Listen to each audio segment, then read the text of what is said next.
Cavan qızlardır, səhər 8-də ac qarnına, mini yufka, döş açıq, ayağın qaldırdı. Bir de kişi çıxsın burada mənim ayağımı aşağı salsın. Sənin evində kişi yoxdur, kimsə ayağımı götürüb aşağı salsın. Siz cəmiyyətə nə göstərirsiniz? Mən başa düşürəm, bloger olmaq olar, yaxşı blogerlərimiz var, yaxşı qızlarımız var. Hansılar ki, bu sahə ilə məşğuldurlar, videolar çəkirlər maraqlı, maraqlı canlı yayımlar aparırlar.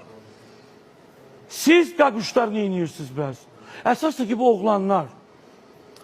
Qızlar mənə yazmayın, direktində ol, sən bunu nə fəxr edirsən?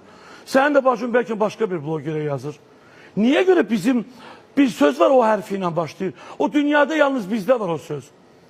Başqasının arvadına, qızına, başqa gözlə baxmaq, ya da onları ifşa eləmək, bizim kişilərimizin bugünləri ən böyük. Sonra da o telegram səhifələrindən pul qazanıb, analarına paltar alırlar, arvadlarına yufka alırlar.